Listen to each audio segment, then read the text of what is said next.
दिवाली की रात थी। गांव सोनपुर हर साल की तरह इस बार भी रोशनी में नहाया हुआ था। मिट्टी के दियों की लौ से गलियां सुनहरी लग रही थीं और हवा में घी के दियों की खुशबू के साथ पटाखों का धुआं खुला हुआ था।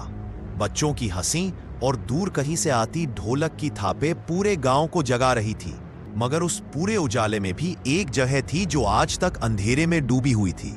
गांव के बाहर पुराने बरगद और पीपल के पेड़ों के बीच छिपा पुराना कुआं। गांव के बुजुर्ग कहते थे, वहां एक बार अगर कोई दिया जला दे तो उसकी लौ तब तक नहीं बुझती जब तक किसी की जान न चली जाए।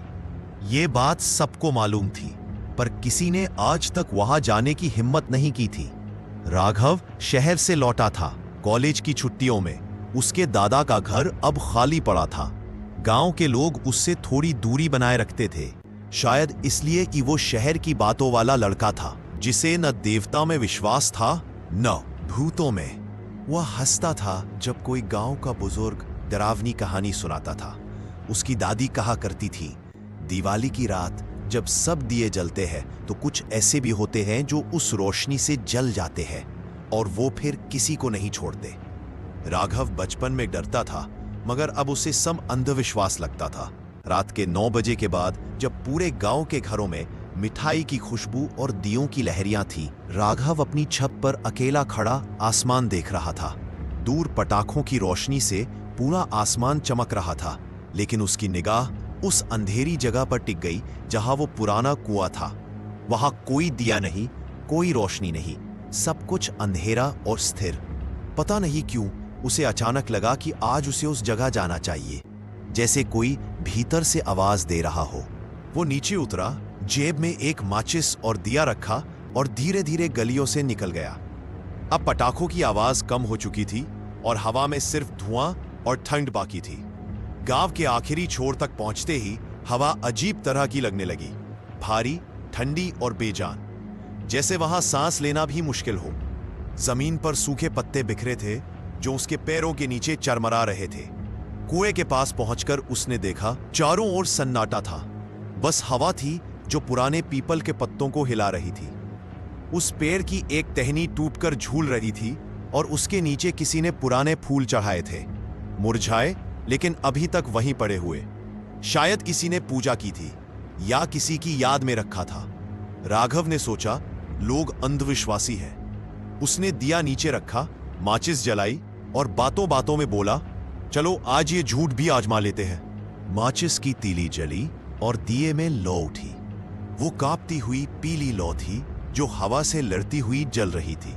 राघव नीचे झुककर कुएं में झांकने लगा। नीचे सिर्फ अंधेरा था, जैसे कोई तली ही ना हो। कुछ देर देखने के बाद उसने सिर उठाया तो अचानक एक ठंडी हवा चली, इतनी ठंडी कि उसकी सांसें जम गई। उसने कांपते हुए जैकेट कसकर पकड़ी, मगर अजीब बात यह थी कि दिया बुझा नहीं, बल्कि अब लौ और स्थिर हो गई थी, जैसे किसी ने उसे थाम लिया हो। वो थोड़ा घबराया, लेकिन बोला, ठीक है, डराया नहीं मुझे। वो पलटकर जाने ही वाला था कि पीछे से किसी ने बहुत धीमी आवाज में उसका नाम लिया, राघव। वो रुका, दिल की धड़कन तेज हो गई। उसने चारों तरफ देखा, कोई नहीं, बस हवा का शोर, पत्तों की सरसराहट और कुएं के पास की मिट्टी। फिर वही आवाज, इस बार और पास से, दिया मत बुझाना। राघव का शरीर सिहर गया। उसने कांपते हुए दिए की ओर देखा और उसकी आंखें फैल गई। दिए की लौ अब नीली हो चुकी थी। धीरे धीरे उसके चारों ओर का माहौल बदलने लगा। हवा और भारी हो गई।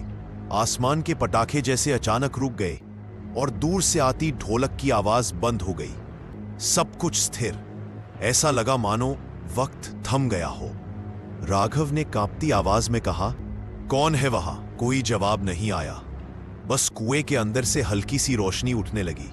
उसने नीचे झांका और उसका दिल थम गया। कुएं के अंदर उसे अपना ही चेहरा दिखाई दे रहा था। वही आंखें, वही चेहरा, लेकिन आंखों में नीली लौ जैसी चमक। वो चेहरा मुस्कुरा रहा था। वो डर कर पीछे हटा, लेकिन तब तक किसी ने उसके कंधे पर हाथ रखा, ठंडा जैसे बर्फ। उसने झटके से पलटकर देखा, कोई नहीं था। फिर वही आवाज, बेहद पास से। अब तो दिया जल चुका, वो भागने लगा, मगर उसके पैरों के नीचे की जमीन जैसे पकड़ ले रही थी। वो गिरा, मिट्टी में लथपथ हुआ, पर किसी तरह भागकर घर पहुंचा। उसने दरवाजा बंद किया, हाफते हुए कुर्सी पर बैठ गया। सब कुछ शांत था, लेकिन घर के अंदर अब कुछ बदला बदला सा लग रहा था। दीवार पर लगी घड़ी रुक चुकी थी। टेबल पर रखे दिए की लौ भी अब नीली थी। उसके हाथ कांप रहे थे। उसने आईने में खुद को देखा और वहीं जम गया। आईने में उसका चेहरा था, पर मुस्कुरा रहा था। वो पीछे हटा, मगर आईने वाला चेहरा स्थिर खड़ा रहा, मुस्कुराता हुआ। धीरे धीरे उस मुस्कान के नीचे से नीली रोशनी फैलने लगी, और फिर वो आवाज फिर से आई, कहा था ना, दिया मत बुझाना। राघव की चीख पूरे घर में गूंज उठी, मगर बाहर किसी ने कुछ नहीं सुना। गांव के लोग कहते हैं उस रात वो घर खाली मिला। दरवाजे खुले थे, मगर अंदर सिर्फ एक दिया जल रहा था, नीली लौ वाला दिया, जो अगले 3 दिन तक नहीं बुझा। उसके बाद हर साल दिवाली की रात को जब गांव के सारे घरों में दिए जलते हैं, तो पुराने कुएं के पास भी एक दिया अपने आप जल उठता है। कोई नहीं जानता कौन जलाता है, लेकिन उसकी लौ हमेशा नीली होती है।